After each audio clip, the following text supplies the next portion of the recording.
Next point हमारा year point है। Year मतलब हियरिंग के लिए हम इसका इस्तेमाल करते हैं, कान का पॉइंट है। कान में कोई भी दिक्कत हो, हियरिंग की समस्या हो या ईयर की प्रॉब्लम हो, तो हम इस पॉइंट को फिजिकली हम इस्तेमाल करेंगे। तो इसमें करना क्या है, आपने किसी को कम सुनाई देता है, किसी को कान में कुछ सीटी सी आवाज आती है, टेनिटिस जिसको हम बोलते हैं, तो उस समय पर इस पॉइंट का इस्तेमाल करना है। आपने क्या करना है, पाउडर को थोड़ा सा अपने हाथ पर लेना है, और हाथ पर लेने के बाद में ऐसे नहीं इनके कान के ऊपर ही भुड़क दिया सारा, वो अंदर घुस जाएगा, है ना। तो आपने थोड़ा सा पाउडर ऐसे लेना है और कान के आगे की तरफ लगा देना है, ठीक।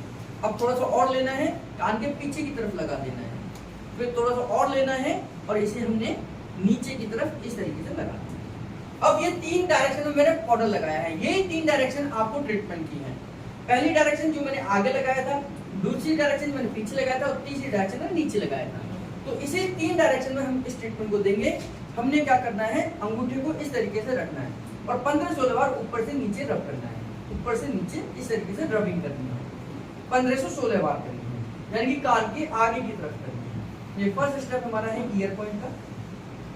सेकंड स्टेप में मैंने जो पाउडर लगाया था वो पीछे की तरफ लगाया था, तो पीछे की तरफ से मैंने अंगूठा यहाँ रखा और इसे ऊपर से नीचे 15-16 बार रब किया, इस तरीके।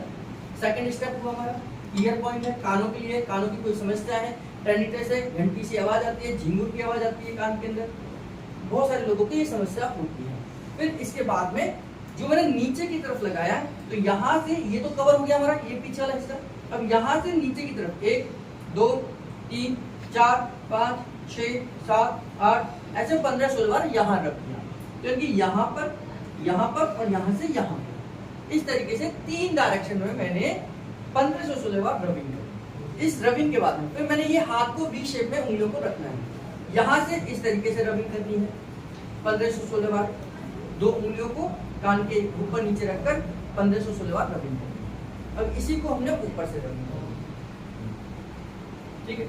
ये रबिंग कर रहे हैं, हमारा मेन उद्देश्य न्यूरोथेरेपी में क्या है कि उस हिस्से में ब्लड सर्कुलेशन बढ़ा दो कि जिस हिस्से में कोई भी प्रॉब्लम है, क्योंकि मेडिकल साइंस कहता है कि हम ब्लड सर्कुलेशन बढ़ाकर किसी भी बीमारी का इलाज कर सकते हैं। तो हमने ये स्टेप करा। इसके बाद में हमने अंगूठे को लेना है या उंगली को लेना है, तो अंगूठे को लिया, अंदर की तरफ प्रेस किया और आगे पीछे ऊपर और नीचे। अगर छोटा कान है तो उंगली से भी काम चल जाएगा, है ना। तो आगे पीछे ऊपर और नीचे प्रेस करना है, आगे पीछे ऊपर नीचे। वैसे ये बीपी की भी एक्सरसाइज है। अगर किसी का बीपी बढ़ा हुआ हो तो उसको यही आगे की तरफ प्रेस करना है, पीछे की तरफ प्रेस करना है, ऊपर की तरफ प्रेस करना है और नीचे की तरफ प्रेस करना है। आगे पीछे ऊपर नीचे ये प्रेस करना है। ये बीपी के लिए बहुत अच्छा है। अगर किसी का बीपी बढ़ा हुआ हो तो उस समय पर आप ये कराइए, तुरंत बीपी डाउन होगा। दोनों कानों में आप करा लीजिए। तो तीसरा स्टेप हो गया। तीसरे स्टेप के बाद हमने क्या करना है, इसको बंद करना है। इसको इस पर्दे से, इसके जो पार्ट है, इसको पूरा कान बंद कर दिया और यहाँ हल्का सा टिक टिक टिक टिक आपने करना है। आपकी ये टिक टिक उनको बहुत तेज सुनाई देगी, ये ध्यान करना। तो इसलिए बहुत जबरदस्ती नहीं मारना, तो हल्का हल्का हल्का हल्का करना, बहुत हल्के हल्के आपने टिक टिक करना है। तो ये टिक टिक उनको बहुत तेज सुनाई दे रही होगी। तो ये चौथा स्टेप हो गया हमारा। 5वें स्टेप में आपने क्या करना है कि आपने दोनों कानों को एक वैक्यूम क्रिएट करना है, हथेली से वैक्यूम क्रिएट करना है। ये वैक्यूम क्रिएट हो गया, बाहर की बिल्कुल भी आवाज नहीं जानी चाहिए और एकदम से छोड़ दो। वैक्यूम क्रिएट किया हमने, उनको बम से आवाज आएगी अंदर, जो आपको सुनाई नहीं देगी, लेकिन इनको अचानक वो पता चलेगी। तो ये आपने छोड़ा। बस इसके बाद आपने हल्का से रबिंग कर दीजिए और ये हमारा हियरिंग पॉइंट कंप्लीट होगा। 5 स्टेप में कंप्लीट होगा। पाउडर लगाना बहुत जरूरी है इसमें। तो पहले स्टेप में हमने आगे की तरफ रबिंग करा, पीछे की तरफ रबिंग करा और नीचे की तरफ रबिंग करा, फर्स्ट स्टेप। सेकंड स्टेप में मैंने वी शेप में उंगली को रखा था, तो ऐसे करा और ऊपर से करा ना।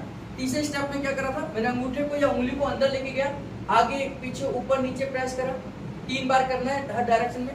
फिर चौथे स्टेप में मैंने क्या करा, ये कान को बंद किया और टिक टिक टिक टिक की आवाज करी। और 5वें स्टेप में मैंने क्या करा, एक वैक्यूम क्रिएट करा यहाँ से और इस वैक्यूम को छोड़ दिया। तो ऐसे इसको भी हम 3 बार करेंगे। हियरिंग पॉइंट है, टेनिटस की समस्या में झिंगुर की आवाज आ रही हो, किसी के घसीटने की आवाज आती हो, ये बहुत आम समस्या है।